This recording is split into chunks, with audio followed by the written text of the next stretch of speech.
doctora Muñoz Pilar Calero por hacer el trabajo que viene realizando durante tanto tiempo, ella sola y la Fundación. Esto en España no es habitual, los españoles no estamos acostumbrados, solemos ser un grupo de gente que nos gusta criticar mucho lo que hacen los demás, nosotros no haciendo nada, ¿no? Entonces conviene dar a cada uno lo primero lo que corresponde. Nosotros estamos muy contentos de este año haber ayudado, haber puesto un poco de hombro al proyecto, al desarrollo que lleváis vosotros haciendo durante tanto tiempo. Esto es lo primero. Para mí también es una satisfacción hablar aquí con ponentes investigadores internacionales de tanto prestigio que llevan tanto tiempo. Mi objetivo en esta ponencia va a ser muy simple. Voy a tratar de explicar lo que es medicina integrativa. Voy a tratar también de exponer un par de casos que demuestran, sobre todo, lo que en parte la medicina integrativa como medicina clínica busca, que es un modelo de pensamiento, de análisis no lineal. Los médicos se nos forma, se nos coge jóvenes, con muchas ganas de salvar a la humanidad, aunque creo que ahora nuestros compañeros cuando salen el MIR lo primero que agotan son las plazas de cirugía plástica. Esto en nuestra época no ocurría. Esto es una cosa sorprendente. Nosotros queríamos ser cardiólogos o internistas o cualquier otra cosa, pero no cirujanos plásticos. O sea que esto también está cambiando. Entonces, no sé si es bueno o malo. Este tipo de medicina nosotros nos han adiestrado en un modelo de pensamiento. Un modelo de pensamiento que se basa en lo que nuestros maestros, nuestros profesores, a los que respetábamos mucho, nos indicaban. Este pensamiento se traslada después a los congresos, lo validan las sociedades científicas, lo apoyan las empresas farmacéuticas, que ellos hacen su labor, y el establishment, el global, el escenario global, el área jurídica, lo ratifica.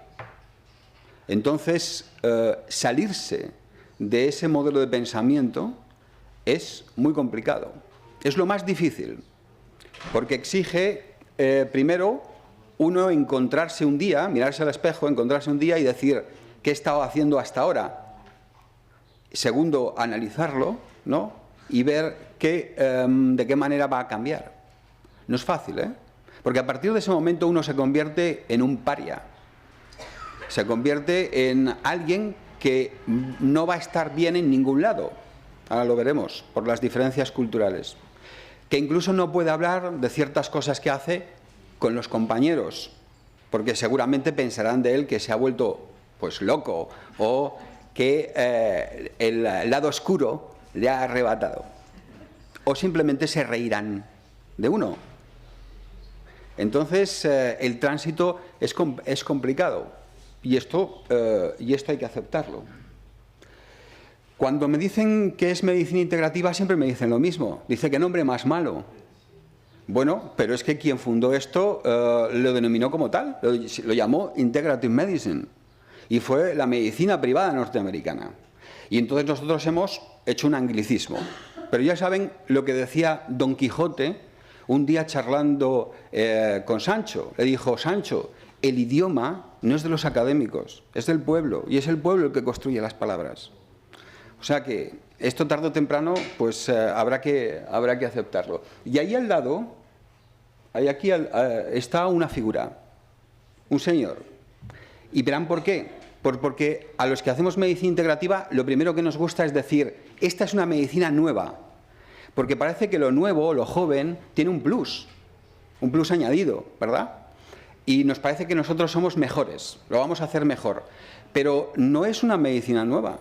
En realidad es una medicina muy antigua que procede de la medicina hipocrática, pues simplemente adaptada pues, a finales del siglo XX y todo lo que viene del siglo XXI.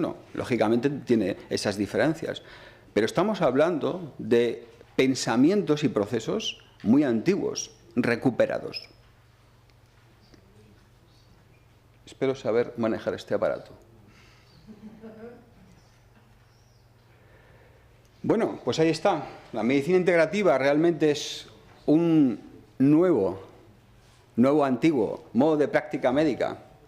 Hay una idea de entrada. Surge de fusionar la medicina occidental, científico-técnica, basada en la medicina de la evidencia, con nuevos instrumentos terapéuticos. Ahí están las dos. Resulta que la medicina occidental hace esto. Esto no lo hago yo, ¿eh? Esto lo hago gracias a mi hija que estudia enfermería y domina esta técnica. Medicina occidental es la que se acerca a las prácticas, a los métodos alternativos. ¿Y esto por qué se hace? El doctor Rosenberg, un profesor de la Universidad de Harvard, va a publicar en 1993 y en 1997 dos estudios que señalaran que el 34% de los pacientes utilizaban recursos naturales y no se lo decían a sus médicos.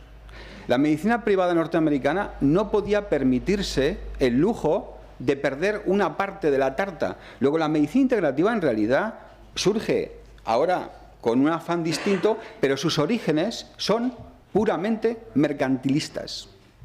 Y esa fue una de las razones por la que los primeros proyectos de medicina integrativa fracasarán. En el 97, Rosenberg vuelve a hacer otro estudio y el número de pacientes que consumen productos o técnicas denominadas alternativas o complementarias es mayor. El concepto alternativo y complementario es un concepto que no me gusta, porque lo primero que hace es te califica para ser denostado. Usted es un alternativo, usted es un complementario. La pregunta sería, ¿alternativo a qué? ¿Complementario a qué? Porque los demás podrían también plantear lo mismo, ¿no? Entonces, lo primero que se crean son unidades de medicina complementaria. Esto se está haciendo, y yo creo que de una manera loable en España, ahora. En las unidades de oncología se añaden algunos que hacen otras cosas, ¿no? Normalmente ya veremos las llamadas técnicas blandas, y entonces da la sensación de que completan. Pero el problema es que esa primera oleada de centros de medicina integrativa o integral que surgieron parten de médicos que están desilusionados del reduccionismo, de una visión reduccionista. Al final de la década de los 90, todos estos proyectos habían fracasado. Aportaban escasos éxitos económicos. ¿Por qué? Básicamente porque, en primer lugar, los médicos que entraban como médicos alternativos tenían una rebeldía, venían rebelados. Y eso les daba una cierta tensión emocional. En segundo lugar, los médicos alopáticos recurrían poco, no entendían qué hacían estos, o simplemente los despreciaban. Estamos hablando de culturas distintas, ¿eh? Esta es una cultura, la de la medicina occidental, distinta. Esta es una cultura que se basa en la idea de lo establecido, la evidencia, y que ve a la otra como algo, un elemento de estigma. Y en cambio, los que están en el otro lado, sencillamente se mueven en el anonimato, o en la intuición, o evitan incluso las comunicaciones. No publican, no encuentran números de casos suficientes, no son bien recibidos por los peer review de las revistas cuando envían un caso. Sistemáticamente rechazados. Por lo tanto, esas dos culturas era difícil fusionarlas de esa manera. Luego había un tercer aspecto, que era que aquellos que habían visto una posibilidad de una inversión económica, como el retorno económico no era tan rápido como se esperaba, cortaron el grifo. Y los proyectos de medicina complementaria, de medicina de fusión, pues se vinieron abajo. No había llegado, no les dieron tiempo a alcanzar un punto de cruce.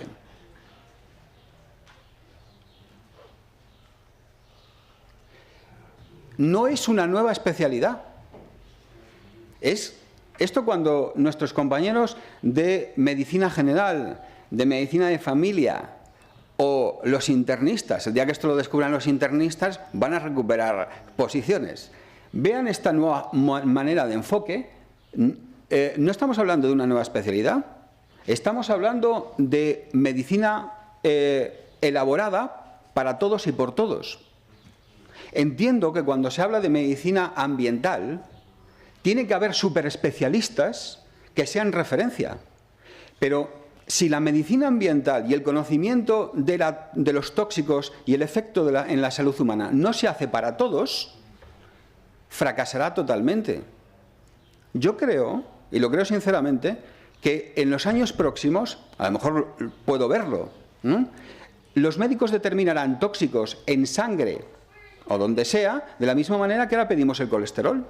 Si eso no lo hacemos, no va a tener ningún tipo de sentido, porque todo va a estar impregnado.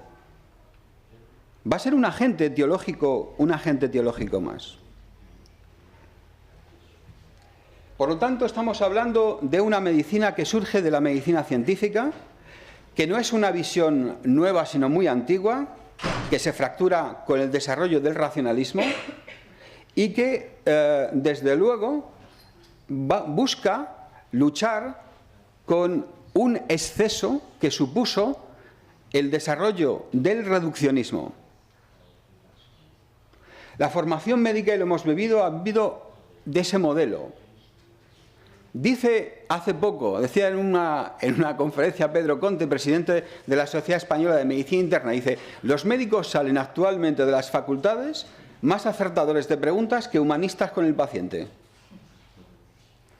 En enfermedades agudas, el modelo médico es eficaz, da soluciones de urgencias, da soluciones en cirugía, da soluciones en cuadros clínicos. Pero en cambio este modelo sabemos que empieza a fracasar, fracasa en los cuadros crónicos. Hay un fenómeno nuevo de carácter social, político, económico y de ámbitos distintos, como es que la población envejece. Esta es la pirámide de población española. ¿Se fijan en el año 2020, ya como estamos? Ahora mismo hay más gente de 80 años en este país que menores de 15. Ya. La proyección hacia el 2040 está aquí. Esta parte es la que nos va a tocar a nosotros. No, lo siento, necesito que me ayudes.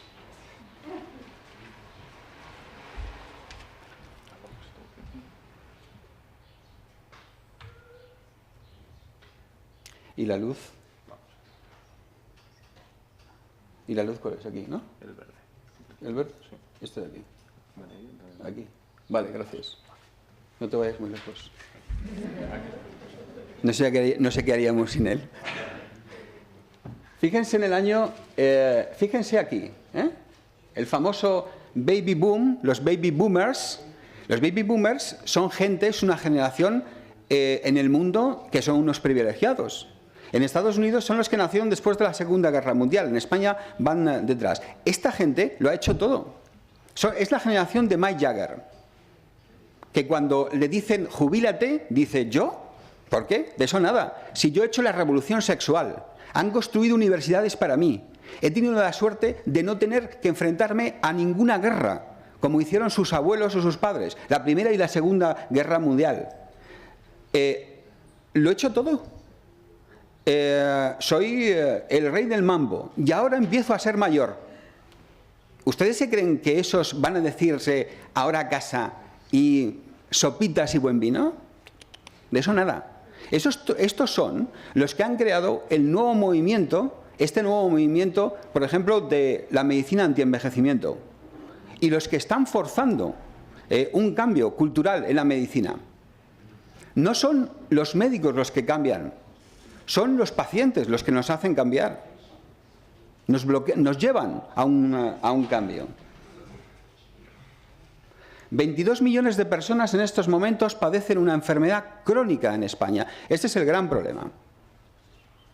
Datos de farmaindustria señalan que por lo menos 1 de cada 22 millones de estos consumen un medicamento. La práctica médica se frustra ante estas enfermedades crónicas, ¿verdad? Porque a nosotros nos han enseñado a curar. Si no curamos, resulta que no sabemos qué hacer. Nos sentimos mal, generamos una tensión. Y hoy en día, la medicina que conocemos, lo único que se dedica es a tapar síntomas. Los pacientes adquieren conocimientos de sus problemas. Eso, que en sí mismo es bueno, se percibe por parte de la medicina como un desafío. Y todos trabajamos en un modelo que está burocratizado. Tan burocratizado que seguramente en los próximos años haya problemas para mantener los recursos económicos. La tecnificación ha sustituido al arte médico y todos tenemos prisa. ¿O no lo perciben ustedes cuando sus pacientes, después de tener años de problemas, llegan a sus consultas y tienen la tensión de que ustedes les tienen que resolver en un par de semanas sus problemas? Esto es algo colectivo, ¿no? Algo colectivo. La medicina integrativa es una nueva medicina, pues es medicina hipocrática, adaptada, como hemos dicho antes, al siglo XXI. Porque la medicina hipocrática hablaba de esto, hablaba de la energía curativa natural. El ser humano está muy bien diseñado, un sistema inmunitario magnífico, unos mecanismos de barrera precisos.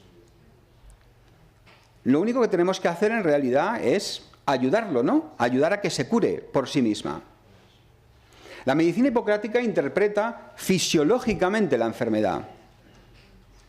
Los que se dedican a la medicina integrativa, lo primero que tienen que hacer es recuperar sus conocimientos de bioquímica, pero conocimientos profundos.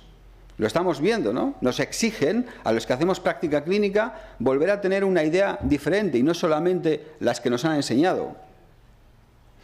Este desequilibrio, esta idea de equilibrio salud y desequilibrio enfermedad, va relacionado con algo que también vemos, ¿no? El fenómeno de la eliminación, las discrasias. Lo impuro se elimina. Para un diagnóstico, desde medicina integrativa, necesitamos cambiar el modelo de pensamiento y llegar a una visión global. La visión global implica un conocimiento de la genética y de las moléculas, de los aspectos bioquímicos y anatomofisiológicos. Utilizar la tecnología, conocer el ambiente y, desde luego, también esto importa. Psicologías, pero creencias del paciente. Fíjense lo que decía Hipócrates con aquel concepto tan bonito del tiempo oportuno, que es distinto del tiempo de los humanos. El tiempo de los humanos es el cronos. Es decir, pasamos por esta vida sin enterarnos de nada, pero Dios, en su infinita bondad, tiene un tiempo que sabe controlarlo, el ajuste, el kairos, la oportunidad. Nosotros tenemos que aplicar esto: capacidad de observación, prontitud, prudencia, inteligencia y respeto.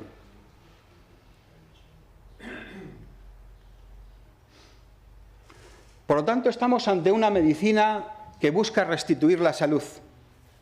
Y restituir la salud, como ya en una de las primeras conferencias nos dijeron, no siempre necesariamente equivale a curar. Esas son las nuevas reglas que incluso el propio Instituto de Medicina de los Estados Unidos señalaba en el año 2001. La asistencia sanitaria ya debe basarse en relaciones continuas con el paciente y no en una consulta puntual. La asistencia se individualiza según necesidades y valores. El paciente es la fuente de control. Esto es un auténtico problema hoy en día. El concepto de empowerment del paciente, el empoderamiento, otra expresión también en castellano difícil de trasladar, lo dedicaremos un momento porque es una fuente de tensión y también una fuente de oportunidades para los médicos que enfocamos este nuevo concepto. Se comparte el conocimiento. Y el conocimiento no se comparte únicamente entre los profesionales. La toma de decisiones se debe basar en la evidencia. La seguridad es prioritaria antes de aplicar cualquier tipo de tratamiento. se anticipa uno a las situaciones, no responde ante ellas. Se reduce el gasto, no se reducen los costes.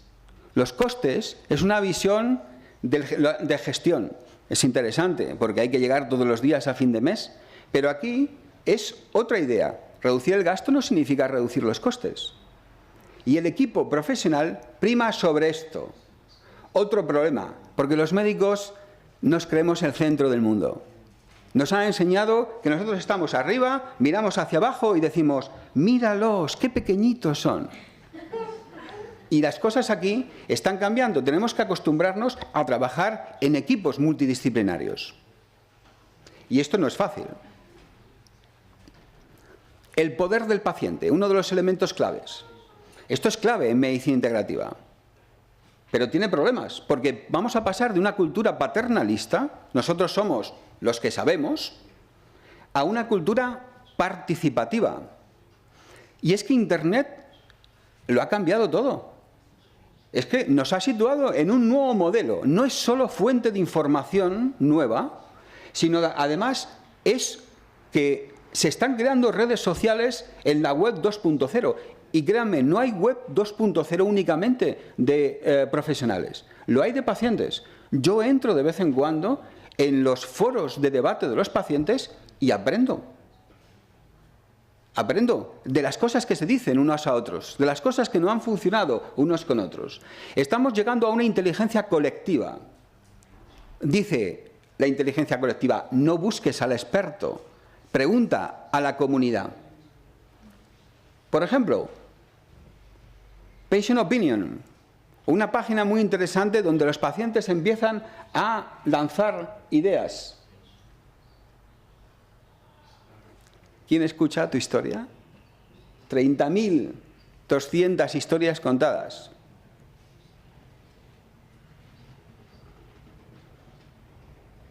En España hay proyectos. La Escuela de Pacientes le han dado un premio hace poco, de la Escuela Andaluza de Salud Pública. Gente que trabaja ahí de forma muy interesante. O la Universidad de Pacientes, el proyecto de Barcelona, de Josep Laporte. Todos estos son fenómenos nuevos en donde los pacientes intervienen y toman el mando. Y que nosotros no podemos obviarlo. El paciente habla, hay que escucharle. Oiga, ¿y dónde quedan los profesionales? ¿Dónde quedamos nosotros? Mire, entre otras cosas, para esto, para evitar las locuras de un descontrol de la información. Pero no se puede poner puertas al campo y cada vez irá a más. Nosotros, desde nuestra modesta proyecto, a través de la Escuela de Medicina de Pacientes, lo tenemos en cuenta. Y hemos creado la idea de soluciones desde la medicina integrativa. Nuevos enfoques, nuevos resultados. Buscamos el encuentro con pacientes y tratamos de no actuar como si fuéramos los que sabemos, aunque a veces se nos va. Tenemos que ir controlándonos constantemente nuestra forma de actuar. Son los pacientes los que, en parte, nos enseñan con sus opiniones y con sus intercambios entre ellos. La Fundación Vivosano también desarrolla una parte de estos proyectos cuando habla de dar poder, también significa dar responsabilidad, como bien siempre nos recuerda nuestro director. La responsabilidad de las personas, el conocimiento conlleva responsabilidad de actuación.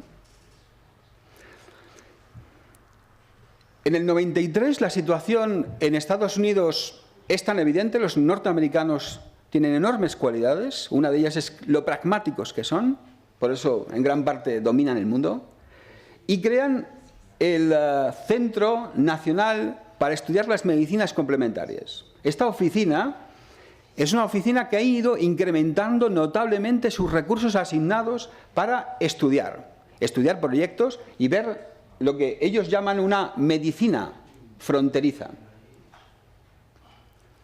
Este es el consorcio académico de centros de los Estados Unidos que hacen programas de medicina integrativa.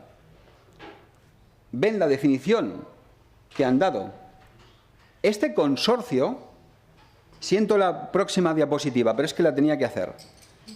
Está formado por todas estas universidades, 47. Algunas de ellas, casi todas, estamos hablando de universidades de prestigio notable. Todas ellas tienen ya programas de formación de posgrado, de formación destinados a médicos y a otros profesionales. El consorcio se ha coordinado y se ha creado para desarrollar programas y guías. Les invito a que entren, por ejemplo, en la página web de la Universidad de Arizona, una de las más precoces, con Whale a la cabeza. Es muy interesante. Pero podrían entrar en la Universidad de Duke, en la Clínica Mayo, cualquier otra. Desde Europa reaccionamos siempre un poco más tarde, pero los intentos son los propios de nuestra cultura. Ahí está el próximo Congreso de Medicina Integrativa en Berlín. Creo que el siguiente va a ser en Florencia, con lo que estamos más cerca, ¿no? Y el tiempo será siempre mejor, porque el año pasado fue horrible en Berlín. El Royal London Hospital ha cambiado su nombre. Antes era simplemente homeopático. Ahora ya se llama For Integrative Medicine. Y el Hospital de Charité, el de Berlín, un hospital de prestigio, y su departamento de medicina social, es uno de los que está apoyando esta idea. Fíjense cómo se presenta el Hospital de Londres.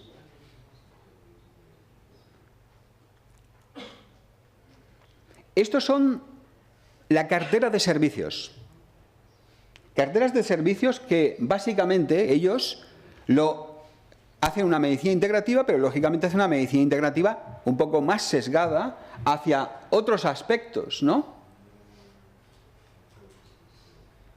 Si ven la lista de actividades, les voy a poner algunas, no quiero saturar.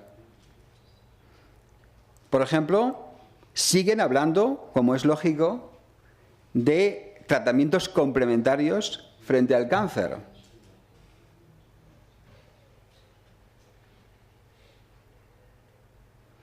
Pero mantienen evidentemente su política de homeopatía, a pesar de que algunos dicen que esto es agua diluida.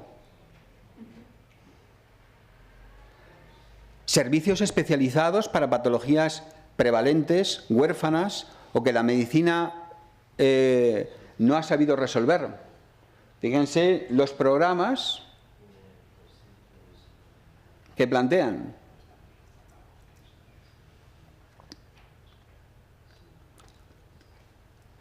Esta sociedad, la sociedad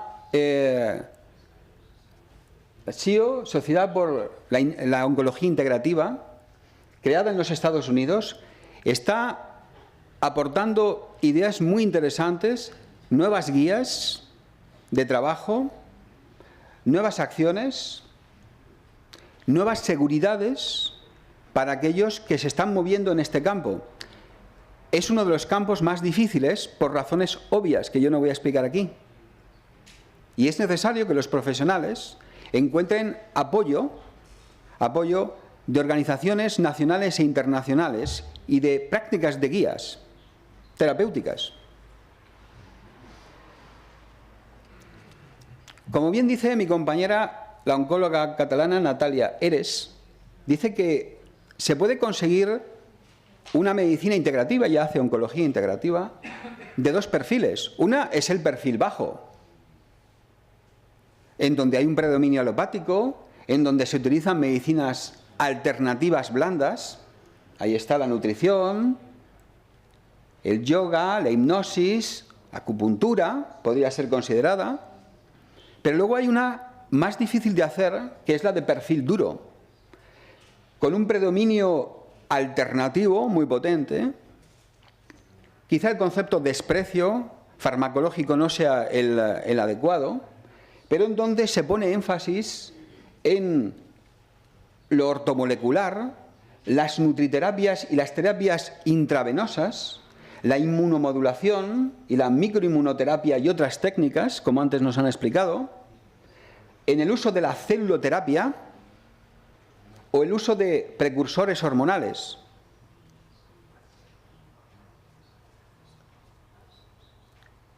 Las publicaciones en este ámbito son muy importantes y ya son numerosas.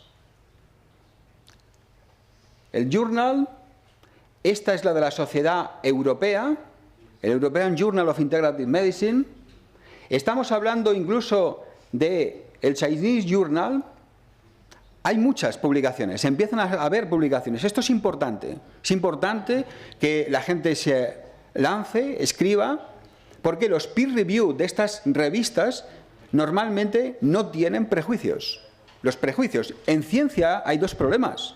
En ciencia está el problema de las creencias, que ese es un gran problema, y hay que huir de él, y el problema de los prejuicios. Esta es nuestra página web con un modesto arranque sobre el campo de la medicina integrativa. Nosotros todavía no hacemos un 100% de medicina integrativa. Estamos en un proceso, porque evidentemente tenemos un marco y un escenario legal, un marco y un escenario también social. Los pacientes en España o en otros países también tienen sus prejuicios culturales. Y además luego tienen sus otros médicos, que cuando le cuentan, a mí me dicen muchas veces, ¿y le digo a mi médico que estoy tomando esto? Le digo, sí, dígaselo, y cuanto antes mejor, para que lo sepa, ¿no? Luego le pregunto, ¿qué le han dicho? Dice, se ha reído, o ha dicho que no entiende nada. Digo, bueno, esto no está mal. Pero la tensión, y esto supongo que lo viven todos ustedes, entre un lado y otro, es notable, ¿verdad? Es muy importante. Y uno tiene que estar constantemente validándose, demostrando con el control de síntomas lo antes posible que de alguna manera están las cosas por el buen camino. Mucho peor si encima le decimos, no, empezamos el tratamiento pero va a empeorar. ¿No? Es que va a empeorar, hay que explicarlo bien. Nuestra Escuela de Medicina Integrativa, ¿no?, busca también apoyar este proyecto. Resulta que no es tan fácil hacer investigación en medicina integrativa. ¿Por qué? Porque hay muchos límites.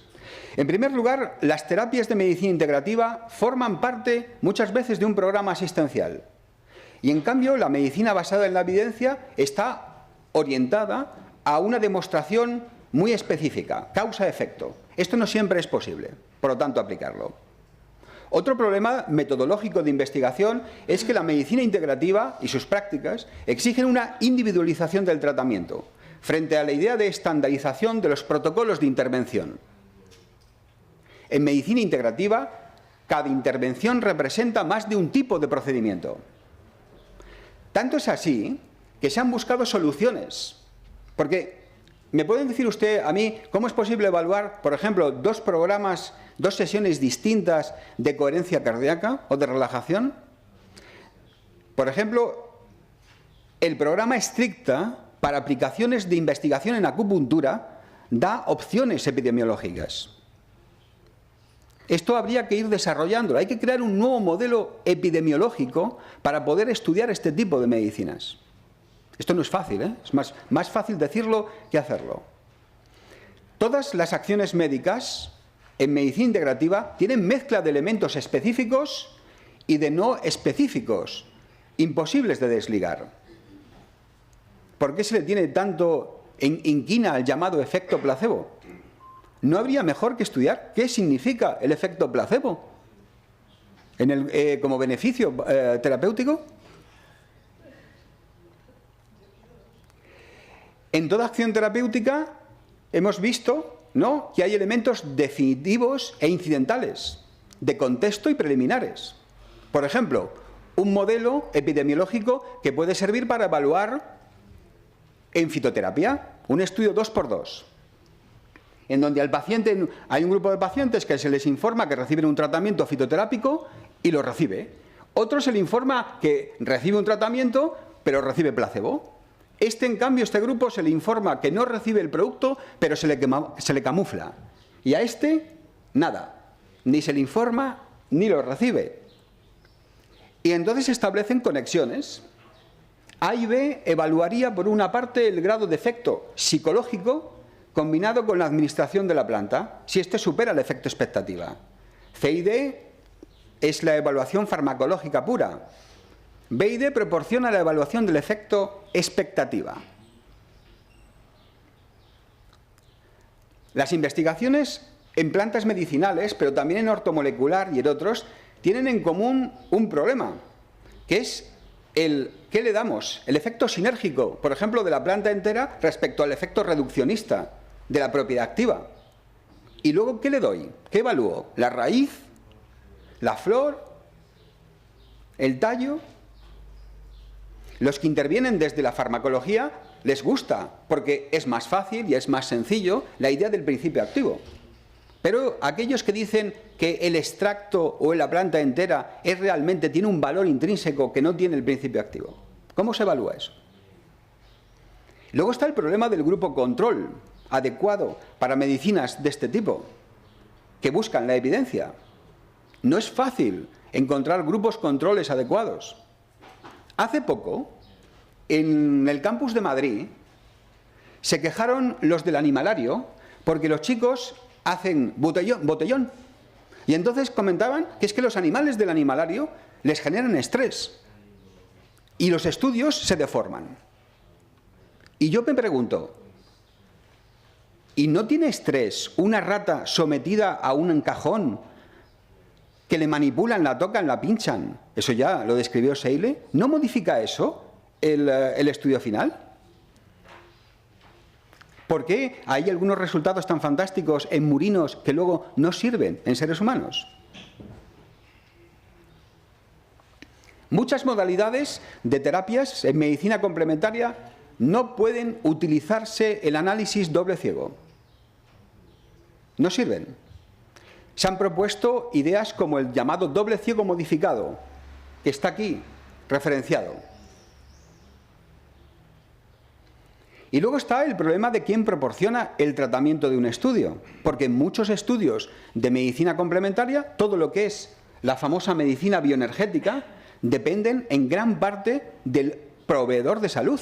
Yo tengo una paciente, no me lo ha dicho, se lo ha dicho a nuestra enfermera, a mí no se ha atrevido a decírmelo, que tiene cáncer, y viene un sanador londinense aproximadamente cada 15 días a verla. Me he enterado que el sanador londinense ha estado en la cárcel en Inglaterra, posiblemente por razones que todos sabemos. Estoy seguro que es una persona que le está ayudando.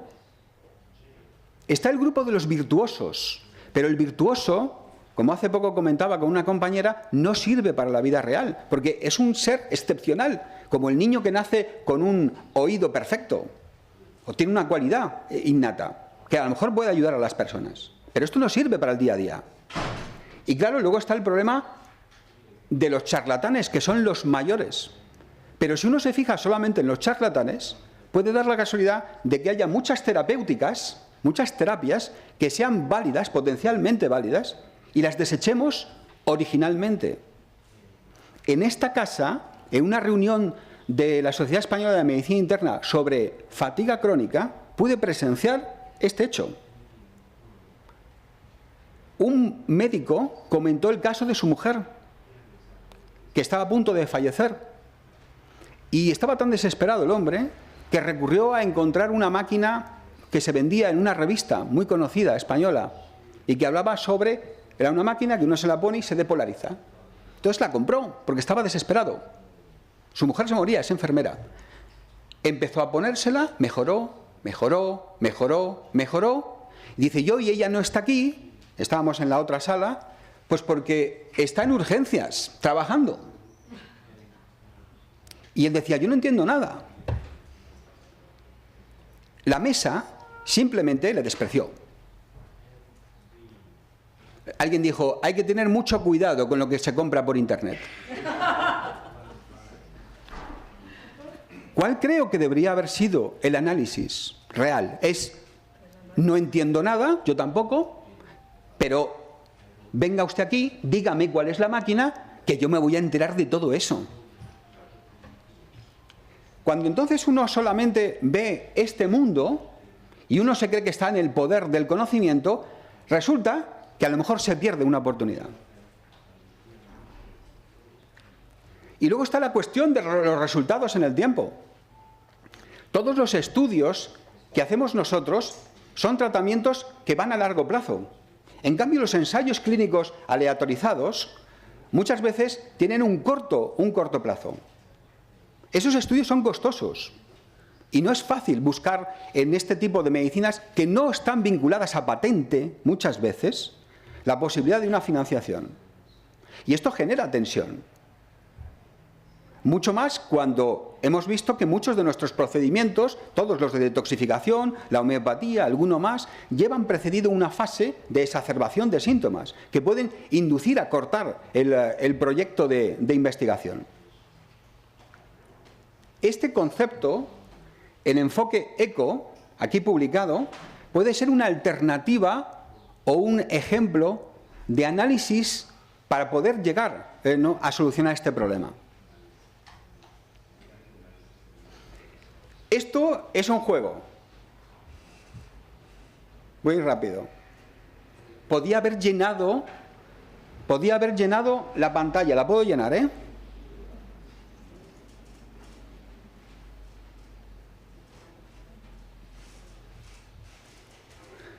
¿Ya? Sí. Hay más. ¿Se puede saber de todo? Yo les confieso que yo no. Es necesario, por lo tanto, que cuando uno hace medicina integrativa conozca una serie de técnicas muy bien y las aplique. Eso nos conlleva otro problema, y es que a veces distintos compañeros o profesionales enfocan un estudio de este tipo con distintas técnicas. Difícil a veces también de comparar. El equipo es muy importante. Nosotros aspiramos en nuestro centro a que distintas personas se vayan incorporando y sean muy especializadas en un conocimiento determinado. Unos más en homotoxicología, otros sabrán más de fito, otros se dedicarán más a técnicas mente-cuerpo, pero siempre con la idea de el grupo terapéutico es el que trabaja sobre el paciente. Porque si no, esto es imposible, de abordarlo. Es imposible. Les voy a presentar un caso que la semana pasada estuvo en Valencia. Mi objetivo no es hablar del resultado de tiroiditis de Hashimoto, sino simplemente de ver el enfoque distinto y cómo se llegó hasta él, que creo que es el gran problema, la chispa distinta. Una paciente con 38 años de edad que llegaba con un diagnóstico de Hashimoto en aquel momento y bajo 75 microgramos de eutirox, lo de siempre. A nosotros nos llegó por otro problema. Le hicimos un estudio y descubrimos temas añadidos, su disbiosis, sus intolerancias, presentaba evidentemente una insuficiencia adrenal subclínica. Me ha gustado mucho lo que ha comentado antes de endocrinopatías el doctor Rea. Esta persona se levantaba rápidamente y se mareaba, un problema de aldosterona, que es por donde empiezan normalmente los problemas de insuficiencia adrenal. Tenía algunos déficits constatados de dehidroepi, androsterona y progesterona y sus enzimas. Esta era su valoración con esta fecha, con una TSH de 0,37, estaba tomando 75 y estos son sus cifras. Tuvimos la oportunidad de que se hicieran los análisis en el mismo centro de laboratorio, porque ya saben ustedes que a veces las distintas técnicas pueden alterar las cifras y por lo tanto este es un paciente interesante. Una ecografía suya, nosotros hacemos ecografías. Este es su tiroides en visión lateral, ven todavía algún pequeño quistecito aquí, un anteroposterior, aquí está la piel, la laringe, sus dos lóbulos, todavía tiene una estructura un poco esmerilada. La primera, esta es ahora, recientemente, la primera, créanme, estaba muchísimo peor, los quistes eran más grandes, no se las puedo enseñar porque nuestro equipo pasó de un sitio a otro y en el otro lado no les gustó mucho que nos fuéramos y nos restringieron la documentación. Estas cosas pasan, no hay que enfadarse. Le pusimos una dieta frente a disbiosis intestinal, le dimos aminoácidos, por supuesto los omega 3, Q10 y selenio, el selenio a 200, como me preguntó en Valencia el profesor, 200 microgramos. Y le dimos la fórmula de microinmunoterapia de la casa Labolife. Manejamos, yo en homeopatía prácticamente solamente, desafortunadamente, solamente manejo microinmunoterapia. Y seguimos dando Eutirox, pero resulta que el Eutirox lo tuvimos que ir dando en dosis decrecientes. La TSH la íbamos ajustando según íbamos bajando el Eutirox. Los anticuerpos anti-TPO son específicos, empezaron a bajar. El 0,6 del 0,5 del 2011 eran estos. Aquí, la paciente de Eutirox toma nada. No toma Eutirox. Ya no toma suplementación. En Valencia les planteé a mis compañeros, ¿ustedes entienden algo? Porque yo no entiendo nada. ¿Esta paciente está curada? ¿No tiene síntomas? ¿No toma Eutirox? ¿Tiene unas cifras normales? ¿Qué está pasando? Lo que más me interesa aquí de reseñar es cómo llegamos a esta idea. Nosotros nos dábamos cuenta que cuando tratábamos pacientes con disbiosis intestinal, con un protocolo que teníamos, básicamente, luz intestinal, pared intestinal, sistema inmunitario asociado a mucosas, los pacientes, que muchos de ellos tenían tiroiditis de Hashimoto, otra pregunta que hay que hacerse, ¿por qué es tan frecuente esa asociación? Resulta que sus anticuerpos antitiroideos mejoraban.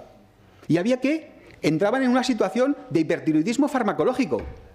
Y le teníamos que bajar el Eutirox, ajustarle, porque si no se nos iban. Se contaban cosas, decían, estoy muy nervioso, no duermo, tengo taquicardias, tengo sudoración. ¿Qué está pasando aquí?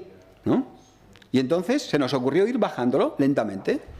Y descubrimos que con el protocolo del tratamiento de frente a disbiosis, estos pacientes mejoraban. Y nos planteamos si la tiroiditis de Hashimoto no podía ser un enfoque de problema de membrana, de estructura de membrana. Porque las estructuras y las uniones intercelulares no se quedan dentro de la célula, se prolongan. Y resulta que el tiroides, el tireocito, primero procede del mismo lugar que el intestino, del endodermo. Y en segundo lugar, ¿por qué es más frecuente la tiroiditis de Hashimoto en mujeres? Mucho más, ¿eh? ¿Por qué? Porque es más asociada a otros fenómenos autoinmunitarios. La TSH, la FSH, la gonadotrofina coriónica es muy similar a la TSH. Y la célula se mueve en una dinámica constante. ¿No se podrían producir rupturas? No, sé que el tiempo avanza. Otro caso reciente, vinculado al tema de llamémoslas hiperalergias. Mujer de 67 años, jubilada, que trabaja en una tienda de regalos, actualmente atiende a sus nietos en un horario laboral. Le hemos prohibido que se levante a las 7 de la mañana para ir a cuidar a sus nietos. No nos hace ni caso. Ha perdido 15 kilos en el último año. Se le ha estudiado con el protocolo habitual médico y fue diagnosticado de angioedema alérgico. Le han estudiado en un centro muy bueno. Allí estudié, en Madrid. Le han estudiado muy bien, ¿eh? Se le han hecho de todo. Encuentran, eso sí, un déficit de 25 hidroxi, de retinol, el resto normal. Pero no tenía anemia, la prealbúmina, la albúmina estaba bien. Le han hecho de todo. Imagínense, ¿no? De todo, todo negativo. Las pruebas de provocación cutáneas son las tradicionales negativas, pero ella cuenta que ya no puede comer nada, que simplemente cuando come algo le da un ardor de boca tremendo y que ese ardor se prolonga por su espacio retroesternal. Todo empezó después de que tuvo un diagnóstico de alergia por anisakis, y es verdad, a ella le gustaba comer mucho pescado crudo. A mí algún día me pasará esto, porque a mí me gusta mucho el sushi. Y entonces, a partir de ese momento, solamente podía comer pescados ecológicos o comer comida ecológica. Unas alubias que le envían unos familiares suyos que los cultivan, pero como vaya y las compre al campo, digámoslo así, le da la reacción. Su exploración era esta, un índice de masa corporal de 18,55. Presentaba algunas molestias inespecíficas. Nosotros le hicimos un estudio con biorresonancia de Medtronic. La biorresonancia de la compañía alemana Medtronic es un procedimiento no muy conocido. Es una lástima. Nosotros somos quizá uno de los grupos españoles que más pacientes ha visto. Les puedo asegurar que cuando a mí me dijeron bioresonancia de Medtronic hace 4 años, yo dije, ¿dónde está eso en el Medline? Y dije, eso es una tontería. Estuve 2 años, me lo habían explicado, 2 años que no me interesó nada. Por circunstancias, empecé a encontrarme con ella. Y lo introducíamos en un esquema global de diagnóstico. Resonancias magnéticas, analíticas, una endoscopia, una biopsia y la bioresonancia. Y entonces me empecé a dar cuenta de que había una correlación exquisita clínico-patológica. Fisiopatológicamente era impecable. Nosotros encontramos, mi compañero hablará sobre esa técnica, ¿no? y podremos desarrollarla un poco más. Encontramos una presencia de disbiosis intestinal con elevación del amoníaco intestinal, la IgA y la presencia de cándidas. Estas intolerancias, había una larga lista de déficits hormonales. No dormía.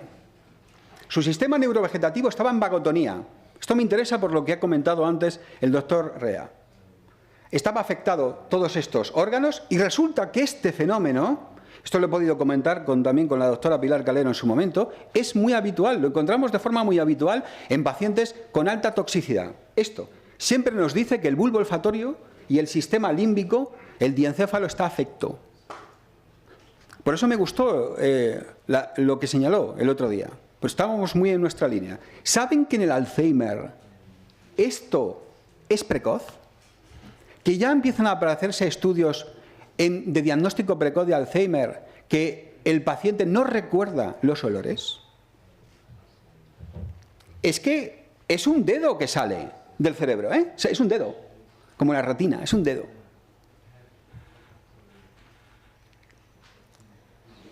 Esto fue la lista de tóxicos que la bioresonancia de Medtronic sacó. Yo creo que es que a veces la compañía no ha metido más vibraciones, si no saldrían más. Era negativo, ¿eh? Le estaban dando un antihistamínico, no, a ella, le decían que aguantara. Afortunadamente le daban por lo menos vitamina B12. Nosotros le pusimos este plan de una forma intuitiva, porque medicina integrativa se está construyendo en su conocimiento. Un estricto control nutricional. Elisa, a la que luego hablará, es prácticamente la paciente que más la lleva y la obliga a hacer un registro diario de todo lo que consume y la está llevando hacia un programa de educación nutricional con una incorporación muy lenta y progresiva de nutrientes. Se le da sugerencias de lugares donde puede comprar alimentos. Una estimulación inmunológica donde combinamos 2 tipos de productos de la casa Labolife. Pero también podríamos estar dándole otro tipo de estimulación, como concentrados de hongos. Una estabilización intestinal, que esto es muy importante, un proceso de detoxificación hepática, un programa de control de estrés con coherencia cardíaca y, desde luego, melatonina de liberación lenta a esa dosis.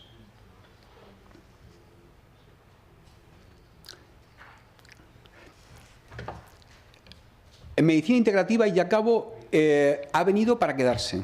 Estoy casi convencido. Mi amigo el doctor Chover dice, no te preocupes, cada 2 años le cambian el nombre. Pero esta vez creo que no va a ser así, porque las decisiones académicas van a tomar el mando.